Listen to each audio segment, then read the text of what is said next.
Então, daqui a pouquinho, com a sua colaboração, vamos começar a entrevista usando as perguntas que você manda pelo Facebook e pelo Twitter. Agora eu vou chamar meu convidado, primeiro convidado, Ciro Gomes, por favor. Como vai? Tudo bem?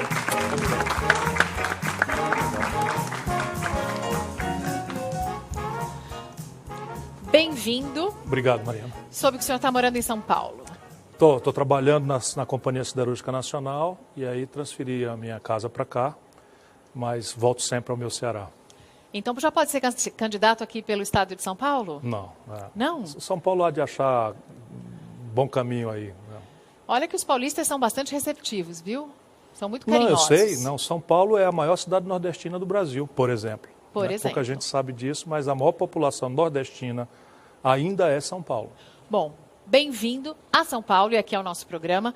O senhor que já foi de 6 ou 7 partidos diferentes. 6. Uhum. PDS, PMDB, PSDB. Isso. PPS, PSB, PROS também? PROS agora e PDT. E PDT. Uhum. Então são 7. Minha vida partidária é uma tragédia. Uhum. É uma tragédia? É uma tragédia. Grega? Não, grega não, porque o desfecho é sempre uma coisa que eu posso, depois de 36 longos anos de vida pública, afirmar que eu fiz isso para preservar os meus princípios, a minha respeitabilidade. E se eu mudei de partido, nunca respondi a um inquérito sequer. Fui ministro da Fazenda, governador, ministro da Integração, prefeito de Fortaleza, deputado 2 vezes, enfim. Nunca respondi a um inquérito sequer. Né? Bom, então, recorde. Isso, minha obrigação, nada mais é do que a minha obrigação. Sair incólume da política brasileira num período em que, por exemplo, vamos falar do nosso Congresso, entre deputados e senadores no nosso Congresso, 1 em cada 3 ou 4 responde a um processo, por exemplo. Sim. O senhor acha que o presidente da Casa, da Câmara dos Deputados, Eduardo Cunha, tem condições de continuar presidente com tudo Nenhuma. que tem contra ele? Ele jamais poderia ter sido eleito. Eu, por exemplo, tentei muito denunciar antes, porque no Brasil a população acaba sabendo das coisas depois, porque a grande mídia é muito imediatista. Ela, no Brasil, ainda não achou o seu lugar, que é a imprensa, de ser uma coisa analítica, que prepare a população, que faça mediações. Nós políticos temos posições facciosas e é preciso que alguém faça as mediações e esclareça.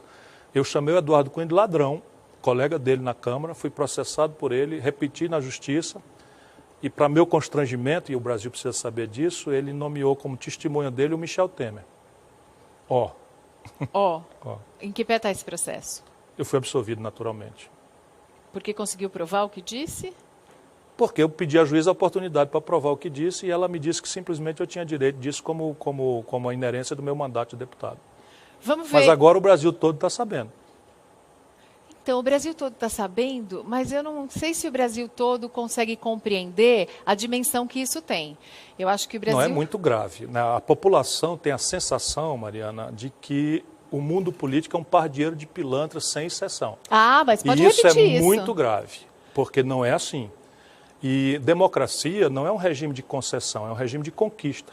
Então o nosso povo precisa fazer um esforço para selecionar e separar o joio do trigo. Nenhum anjo vingador vai fazer isso por nós. FHC disse isso sentado aí mesmo nessa poltrona, que infelizmente ou felizmente, para o bem ou para o mal, quem escolhe é o povo. Então, se tem um bando de ladrões ou achacadores ou uma quadrilha no Congresso, ou como nossos representantes no Legislativo, quem escolheu fomos nós. A maneira da escolha está errada? Ela pode melhorar? A representatividade pode sempre melhorar. Pode ser mais... Não esqueçamos, para relativizar um pouco o nosso drama, que não é pequeno, que nós temos uma democracia muito verde. Né? O Brasil não inteirou ainda 25 anos de democracia. E esse já é o mais longo período de vivência democrática do país. E democracia, eu vou repetir de novo, não é um regime de concessão, né, que um anjo vingador desce do céu, estala o chicote e bota as coisas em ordem por nós. Democracia é um regime de conquista, de cidadania. Você tem que fazer um esforço, não pode ser leviano na hora de votar. Não é? E eu não tenho segregação de notoriedade. Por exemplo, o Tiririca, meu conterrâneo querido, né, é um deputado respeitabilíssimo, está cumprindo religiosamente suas obrigações. Então, não é essa segregação. A segregação deve ser de duas naturezas. Uma moral, como filtro, porque, a rigor, todos os políticos têm que ser decentes, como a maioria esmagadora do povo é. E se há uma fração tão grande, e pior que isso, se há uma sensação de que todos são pilantras, alguma coisa está errada conosco que votamos. Com o povo brasileiro. Isso é que uma certa elite quer provar. Agora, em 30 anos, em menos de 30 anos de democracia, 2 pedidos de impeachment, isso enfraquece a noção dessa democracia? Pode enfraquecer e pode fortalecer. Por exemplo, o impeachment do presidente Collor fortaleceu muito a cultura democrática brasileira. E ali a sociedade brasileira, evidentemente que já faz um certo tempo, nós somos uma sociedade muito jovem, a informação hoje é muito descartada, a memória nossa não é muito cultivada, parte disso, de novo, a grande imprensa tem uma certa culpa ou responsabilidade, eu prefiro esse termo do que culpa, né? Mas ali houve um consenso, as grandes instituições centrais do país, aquelas que não têm lado, aquelas que estão sempre do lado do povo, como a OAB, a Associação Brasileira de Imprensa, a ABI, a CNBB, Conferência Nacional dos Bispos do Brasil, né, a CUT, a UNE, essas instituições todas estávamos todos do mesmo lado. Houve um absoluto consenso no país por aquele impeachment. Esse não. Esse é um aprendizado com uma escalada que, em vez de meter um sargentão para quebrar a regra democrática, você encontra um pretexto e vai via fragilidades do próprio sistema tentando criar, né, uma aparência de legalidade no que é um golpe puro e simples. A gente tem algumas opiniões a respeito do pedido da abertura de impeachment. Vamos ver algumas.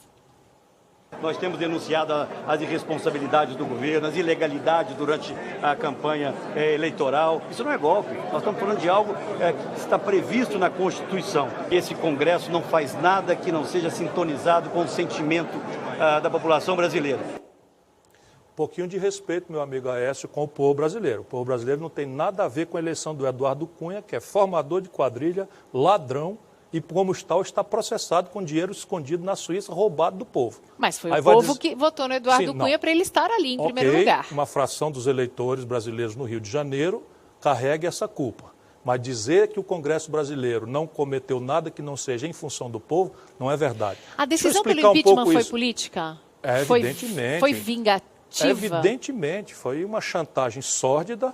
O governo errou porque confraternizou, bailou com esse cidadão o que não podia ter bailado, perdeu um tempo precioso de chamar a sociedade brasileira e dizer: olha, meu irmão, eu estou aqui arrostando impopularidade, estou sentindo a sua incompreensão, e transigi, nomeei ministro, dei para trás, me humilhei, para tentar trazer o país em paz. Agora chega, está aí a economia indo para o brejo, aí os empregos sendo ameaçados, o salário já não dá conta de pagar a perspectiva de consumo que a população muito justamente adquiriu ao longo dos últimos 12 anos, está tudo dando para trás, e eu preciso trabalhar.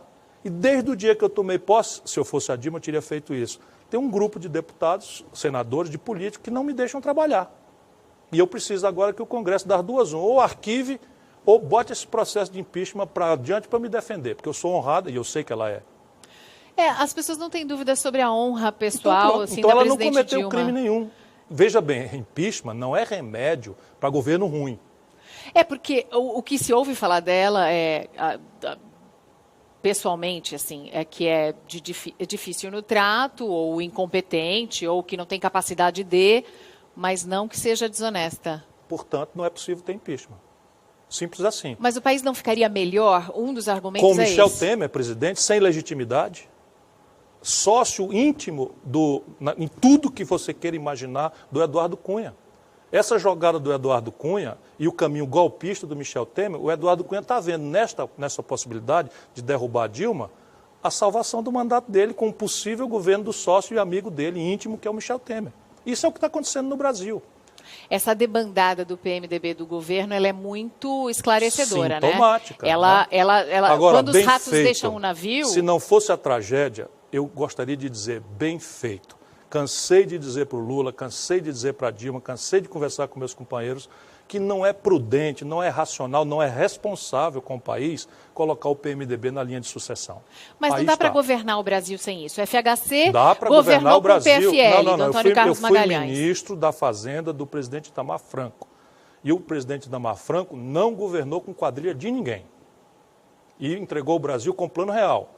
Nosso amigo presidente Fernando Henrique, que está, inclusive, rasgando a biografia, costeando o alambrado do golpe, com a biografia extraordinária que tem, sabe que o PT escalou o golpe contra ele e sabe que eu fui contra também. Porque o remédio para governo que a gente não gosta não pode ser a ruptura da normalidade democrática. E eu estou nessa tarefa difícil. para defender o mandato, a democracia, seus ritos, seus calendários, e pedir que a presidenta Dilma mude de caminho, reconcilie-se com os grupos sociais que lhe deram a vitória. Essa é uma foto do Michel Temer. Este cidadão que está do lado daí chama-se Eliseu Padilha. Esse cidadão era ministro do Fernando Henrique, e quando eu fui me despedir do Fernando Henrique, romper com ele, fui lá delicadamente comunicar a ele, eu disse o que estava acontecendo no Ministério dos Transportes e quem estava fazendo. Era exatamente esse cidadão, ministro do senhor Fernando Henrique Cardoso. Ele não tomou providências? Não tomou não, pelo contrário, disse para mim: Ciro, um dia você vai sentar nessa cadeira apontando para a cadeira de presidente e você vai ver que o presidente que não conciliou com o patrimonialismo, ele tem sempre uma palavra elegante, para esculhambação, para roubalheira, caiu, disse ele. E eu disse: eu não concordo com isso não. Não só Eliseu Padilha, o Henrique Alves também já sinalizou que vai desembarcar do governo. O capitão do golpe está à sua esquerda, Michel Temer.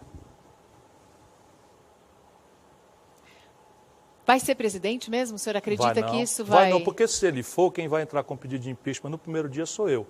E quero anunciar para o Brasil, eu já estou com cópia dos decretos de pedalada fiscal que ele assinou como interino da presidência da República. Só para você ver a molecagem, como é que funciona no Brasil. Estão acusando a Dilma de ter cometido pedaladas fiscais, que não é crime de responsabilidade, sendo um problema. Não está certo fazer. Mas vamos explicar para a população. Tem que pagar o Bolsa Família, não tem dinheiro no caixa. Não arrecadou, aí diz a Caixa Econômica: paga aí que amanhã eu te pago. Isto é o que se chama pedalada fiscal. O Banco do Brasil tem que fazer o crédito rural. E aí uma diferença entre o crédito subsidiado para o agricultor e aquilo que é a taxa de juros brasileira, imoralíssima, que o governo da Dilma também está patrocinando. Serviço pesado meu, defender o mandato e mandar ver nos erros do governo da Dilma, que não são poucos. Mas volto a dizer, ninguém aproveita a ruptura democrática. Pois bem, manda o Banco do Brasil fazer o crédito rural, que depois eu te pago a diferença. Isto é o que estão acusando. O senhor Michel Temer assinou vários desses decretos também. Esse novo orçamento que foi aprovado, isso entra nesse cálculo? Não, isso de que maneira? Esclarece o que já estava acontecendo. Você entrou no Brasil, quando o Fernando Henrique, esse filme velho, a gente repete como farsa. Quando o Fernando Henrique se reelegeu, eu fui candidato a presidente da República em 98. E o Fernando Henrique conseguiu a proeza de que nenhum órgão de imprensa, nem a velha Manchete, que é a sua antecessora aqui, nem a Globo, nem a Record, nem o SBT, ninguém fez nenhum debate. Ele conseguiu essa proeza, né? E eu tinha ajudado a fazer o real como ministro do Itamar. E eu ia esclarecer que estava ali se armando um problema grave. Não deu outra. Passou 98, aí veio uma desvalorização cambial, volta da inflação, juro alto, e o PT faz o quê? Vai para a rua com fora FHC e apresenta um pedido de impeachment. O senhor Michel Temer era o presidente da Câmara, aliado do Fernando Henrique. Pegou o pedido de impeachment, como devia, e mandou arquivar. Eu tenho essa foto. Mandou arquivar, porque era aliado do Fernando Henrique. Eu acho que a gente tem essa foto também. Pois é bom ter. Vamos precisar ajudar o povo. Nesse momento, o povo brasileiro é que vai ser o juiz. Isso é a maravilha da democracia. A gente, é isso que estão esperando mesmo, porque é o seguinte: depois que o Eduardo Cunha, presidente da Câmara, deu a abertura ao processo de impeachment, agora o que os políticos fazem? Eles ficam todos vendo e calculando qual é a temperatura nas ruas. Sim. Vai ser a manifestação das ruas que vai decidir se esse processo vai para frente ou não vai. Não adianta as pessoas acharem que é só técnico, não é só técnico, é muito emocional. Aí tem o que acha o mercado internacional, mercado financeiro. Mercado financeiro é completamente diferente de economia, o que dizem as bolsas, o que esperam os especuladores. Por favor, repita isso todo dia para o povo aprender. Mercado financeiro é diferente de economia Estão real. Ganhando Economia diabo real tá somos eu e você na fila do pão. É isso Mercado aí. financeiro é um monte de banqueiro, Tá investidor, todo mundo quebrando, ganhando dinheiro perdendo emprego e os com bancos números. estão tendo um lucro histórico Sim. acima da melhor média do mundo. Sim. É nesse momento. Sim, mas pelo menos na imprensa internacional, as coisas estão muito claras. Assim, eu li Financial Times, de tudo que eu vi, o Economist, Forbes, está todo mundo falando. O presidente da Câmara dos Deputados, num ato de vingança, abriu um processo que não tem um embasamento técnico que não seja inquestionável, embora os juristas sejam reconhecidamente competentes. Eu não vou aceitar essa história de chamar o Hélio Bicudo, nesta altura da vida dele, nem e Miguel o Miguel Reale Júnior de juristas respeitáveis. Não são. Não são. O Hélio Bicudo passou da hora, não está no seu melhor momento, e o Miguel Reale era ministro da Justiça do Fernando Henrique. Estão escalando o golpe, pura e simplesmente. O Miguel Reale agora disse, meu amigo, que eu respeito pessoalmente, Mas disse agora que o impeachment saiu como consequência de uma chantagem. Ele próprio que assinou. E ele não pode atribuir à presidenta Dilma crime de responsabilidade dolosamente cometido, que é a única circunstância de impeachment.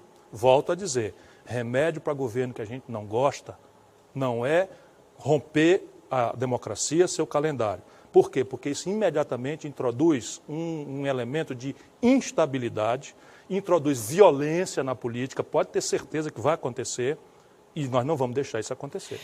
A gente tem, inclusive, umas sonoras antigas de participações aqui do programa mesmo. O Eduardo Cunha, quando participou em maio a gente tinha uma outra realidade. Vamos ver o que ele disse em maio, por favor. Minha opinião, eu sou contrário, porque nós não podemos usar o instrumento de impeachment como um recurso eleitoral, porque a presidente caiu a popularidade, ou quem votou nela se arrependeu de ter votado, acha que tem que sacar que o Brasil é uma republiqueta, que nós vamos fazer um impeachment para resolver um problema. Nós somos uma republiqueta? Não somos. Nós somos uma republiqueta e eu acredito que o judiciário vai mandar esse cidadão para a cadeia. Não demora. Vamos confiar, as instituições estão funcionando, há um rito, há um tempo, ele nos exaspera, nos impacienta, mas esse vai para a cadeia. Só para provar que o Brasil não é uma republiqueta. Mas o impeachment não é uma ferramenta prevista na Constituição, não faz parte do processo democrático? Faz, normal, desde que a causa bastante para iniciá-lo seja eloquente. Então, há um crime de responsabilidade dolosamente, quer dizer, com consciência intencional da presidenta dona Dilma Rousseff, cometeu um crime de responsabilidade, vamos andar com isso. Não há isso. Simples e puramente não há isso. Aí a população precisa saber, eu estou zangado porque perdi meu emprego. Meu irmão, estou com você. Eu votei na Dilma, estou muito aborrecido com o andamento do governo. A gente cearense, a quem eu devo tudo, deu 76% dos votos na Dilma. Primeira consequência... A Dilma venceu as eleições com a votação do Nordeste. Não, é verdade. Ela ganhou no Sudeste. Ela ganhou com tudo, mas na apuração faltava ela ganhou do Aécio do Neves em Minas Gerais. Vamos ter clareza. Ela ganhou do Aécio Neves em Minas Gerais. Eu, Ciro Gomes, quando fui modestamente candidato a presidente da República nas duas vezes, ganhei no Ceará nas duas. Porque se eu não ganho no lugar que me conhece, como é que eu posso me propor a governar um país? O Aécio perdeu em Minas, a Marina perdeu no Acre. E aí vai imputar no Nordeste, o Ceará deu 76, ela perdeu em Pernambuco. Essa foto é de quando? Isso daí, acho que foi uma visita que nós fizemos, foi uma visita que nós fizemos no projeto São Francisco. Ele era governador de Minas, eu sou amigo do Aécio há 35 anos. E você é ministro da Integração. Eu ministro da Integração, Dilma ministro da Casa Civil, Lula presidente. Vamos ver se as perguntas já estão chegando pelas redes sociais. Eu quero ouvir o que o pessoal que está assistindo em casa está com dúvida e querendo saber do Ciro Gomes, JP. Então sim, Mariana, estão chegando sim bastante perguntas, tem bastante gente elogiando também a postura do Ciro Gomes. E o Pedro Hélio pergunta aqui, Ciro Gomes, se realmente a Dilma for retirada do poder, o Brasil conseguirá se reerguer? O que será feito? Haverá 20 anos de instabilidade no Brasil. Quem duvidar disso, veja o que está acontecendo na Venezuela. A elite da Venezuela é muitas vezes pior do que a pior fração da elite brasileira. E resolveu escalar uma atitude golpista, como essa. Fizeram um impeachment imitando o que nós fizemos aqui. O único impeachment da história do direito constitucional moderno que aconteceu no mundo foi o Brasil que fez com o Collor. O segundo, já a consequência da influência enorme que o Brasil tem na América Latina, foi feito contra o Carlos Andrés Pérez na Venezuela, com um componente já muito forte de legitimidade. E aí o que acontece? Produziu-se o Chaves, produziu agora um sub-Chaves, muito pior do que o Chaves, que é o Maduro, e a Venezuela está conflagrada, ingovernável, faltando comida no supermercado, gente morrendo, processo eleitoral sob suspeita, a sociedade completamente rachada. E eu não quero isso para o Brasil, e no limite do que eu puder, não quero nem saber o risco, não vou deixar acontecer. Um recado, então, para todo mundo. Cuidado com o que você deseja. É um bom recado, não, vamos porque a gente protestar, nunca sabe vamos protestar. A Dilma precisa mudar de rumo. A Dilma o que ela precisa poderia mudar de fazer, rumo. Por exemplo? Ela está muito isolada. Tem 2 horas ela aí para eu explicar? Ela está muito isolada. Tem 2 horas. O Brasil é um país tão extraordinário. O Brasil é um país tão extraordinário que tem 8 alternativas, 10, 12.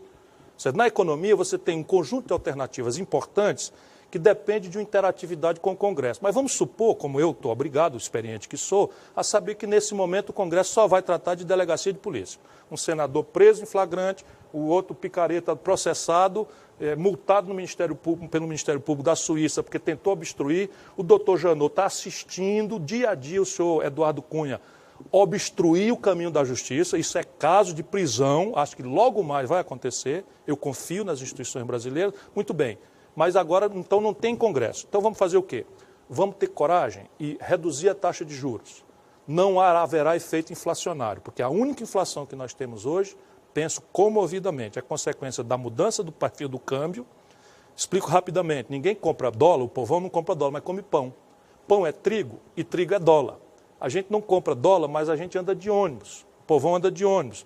O principal insumo da passagem é diesel. Diesel é petróleo, petróleo é dólar. O povo compra Até remédio. Energia elétrica é dólar, gente. Tudo é mesmo dolarizado. Que a gente então, se você é tinha, no começo desse ano, R$ 2,70 por dólar e chegamos a 4 por dólar, todos os preços vão querer acompanhar isso. Taxa de juros não tem nenhum efeito sobre essa causa. Segundo, os preços administrados pelo governo. O povão tomou 70%, 45%, 70% em alguns lugares, como São Paulo, de reajuste de energia elétrica, preço administrado pelo governo. Não tem nenhum efeito a taxa de juros sobre isso, porque você bota a taxa de juros lá em cima, então reduz a taxa de juros nesse instante, cria algumas ferramentas de capitalização de empresas que você pode fazer, ou via BNDES, ou uma agência nova, capitalizando com a sobra imensa de dinheiro que tem no planeta. O Brasil mesmo tem ainda reservas líquidas muito altas, pode usar uma fração disso sem efeito inflacionário. Os chineses querem investir no Brasil, já entraram aí com 10 bilhões na Petrobras, de dólares, já entraram com mais 13 bilhões no setor elétrico. A gente pode fazer isso em direção ao mundo empresarial para proteger o emprego. Os americanos fizeram isso, gente querida. O que falta para ela é a confiança desses mesmos empresários. Não é confiança. Não é confiança? Eu vou dizer como o meu caboclo lá do meu sertão, confiança se adquire com o gesto, não é com conversa. Manda ela tomar um conjunto de providências comprometidas com o desenvolvimento do país para ver se ela não acha um monte de empresário para ajudar. Ela está cercada de pessoas de salvo pouca exceções, imaginação? muito fraco. A equipe ruim, mal ouvida, tisnada de inimigo dentro do palácio. Esse é o ponto. É assim, está pagando o preço. Eu disse para ela lá atrás, o meu problema de ser velho é isso, é que o filme para mim é meio sem graça, que eu já estou vendo o fim faz tempo. Mas não é por nada, é porque eu estou vendo. Você botar o Michel Temer na linha de sucessão, Eduardo Cunha, presidente da Câmara, e você imaginar que vai ter o PMDB em bloco, aí depois outra rodada de chantagem, aí bota um monte de gente para fora, bota um monte de picareta para dentro. Para quê? Para dar nisso que está. Nós temos o PMDB que teríamos sem esse ônus, sem essa irresponsabilidade de entregar a esta quadrilha os destinos potenciais do país, certo? Nós teríamos... O PMDB governa o Brasil há 40 anos. Mas não é verdade. Não é verdade. Vamos lá com clareza. O Itamar Franco não fez a menor concessão, só para ter clareza. Não fez a menor concessão. O Lula, no primeiro mandato, não aceitou a tese que era do Zé Disseu, que nós virou um pragmático sem limites, de que tinha que trazer o PMDB. Nós governamos, eu era ministro. Não aceitei mais ser no segundo mandato, nem no da Dilma, por causa desse erro crasso. Eu conheço o caminho, não é que o PMDB é ruim. Você tem o Requião, que é um grande brasileiro, absolutamente decente, que é do nosso lado. Você tem o ex-governador Jarbas Vasconcelos, que é do PMDB, contra nós, que é respeitabilíssimo. Jarbas Vasconcelos disse que Eduardo Cunha é um psicopata. Sim, eu estou dizendo que tem muita gente séria no PMDB. Nós confraternizamos com a escória. Deixa eu lhe dizer de novo, o Michel Temer é homem do Eduardo Cunha, não é o inverso. Quem fazia todo o serviço prático, ponha muitas aspas nisso, para o Michel Temer, e ele sabe que eu sei o que eu estou dizendo, era o Eduardo Cunha. O Michel Temer, presidente da Câmara, dava todas as matérias que tinham relevância econômica para o Eduardo Cunha relatar, e a gente sabe como era a negociata dele. Vamos ver o que disse o ex-presidente Lula sobre esse pedido de impeachment, porque, de certa maneira, eu às vezes fico pensando que para o Lula talvez fosse interessante que a pupila dele saísse agora, para ele ter um gás em 2018. Porque, às vezes, eu acho que ela toma fogo amigo de todo lado. Vamos ver. Esse que eu acho que é o equívoco do Eduardo Cunha, ou seja, ele está pensando nele e não está pensando no país. E nós precisamos de gente que pense no país agora. Bom, mas antes de dizer isso, foi ele quem pediu a Dilma para fazer essa aproximação com o Michel Temer, para indicar mais ministros do PMDB. Dilma é que o Lula, não sei o que está acontecendo com o meu velho amigo, não sei o que está acontecendo. O Lula não se poupa. Fala diária e compulsivamente, como ex-presidente, que eu seja um militante, né, que fale aí, porque estou precisando militar, estou com medo da ruptura da democracia no Brasil e das sequelas que isso pode trazer para nós. Nós não merecemos, nós precisamos nos concentrar em resolver os nossos problemas reais, né? Os postos de saúde caindo nos pedaços, problema grave, agora nascendo garotos com microcefalia, nós não temos dinheiro para combater o mosquito da dengue em Pernambuco. Esses são os problemas reais do nosso povo. Um surto de crianças nascendo com a cabeça, uma circunferência de crânio pequenininha. E sabe quantas horas Brasília está dedicando à agenda do povo nesses últimos dias? Nem um minuto. Não é possível isso, Mariana. Desculpa, eu estou assim, até um pouco apaixonado, eu que estou com vontade agora de ser um pouco mais sereno e tal, mas não é possível. Então, como eu não tenho nada a perder, não quero saber de consequências, mas o Lula está cometendo um gravíssimo erro, que é essa tutela pública sobre a Dilma. Que ele converse com ela, que ele a pondere, que ele aconselhe, está de bom tamanho. Mas o Lula pedir cabeça de ministro, acertar, mudar, trocar, queimar ministro, ele até ontem estava confraternizando com o Eduardo Cunha. Ele só faz isso porque ela permite também, ela abre as portas. Tudo bem, também agora, só para deixar claro, na questão do pedido de impeachment, o senhor considera que essa maquiagem das contas do governo não é motivo... Isso quem diz não sou eu, não é crime. Porque diz o Brocardo Latino, eu outrora fui professor de direito, sou advogado, nullum crimen, nulla pena sine lege. Isso é o primeiro artigo de todos os códigos penais do mundo inteiro. Quer dizer, não há crime e não há, portanto, pena sem lei anterior que o defina. Isso é uma precaução, é uma proteção da cidadania. O princípio é a liberdade. Portanto, só pode ser transgressão, só pode ser crime aquilo que clara e explicitamente... É que o TCU acha que sim. Não, o TCU desaprovou as contas, essas contas foram de 2014, mandato anterior, você não pode fazer impeachment com base em fatos do mandato anterior. Mas se ela foi eleita de novo, desculpa, deixa eu completar o raciocínio. Uma continuidade do mandato? Desculpa, não é. Tá. Para fins de impeachment, não. O Tribunal de Contas, apesar de se chamar tribunal, ele não é tribunal de nada. Ele recomenda, quem julga a conta é o Congresso Nacional. E isso não está julgado ainda. Agora, isto dito, nós não temos, senão, Fernando Henrique fez nos 2 mandatos, Lula fez nos 2 mandatos, e se duvidar, eu, ministro da Fazenda, fiz no governo Itamar. Governadores de estado fazem todo dia, prefeitos de capital fazem também. Portanto, isso não é crime, tá certo? Pode até ser... vamos dizer, uma irregularidade contábil. Ok, é uma irregularidade contábil.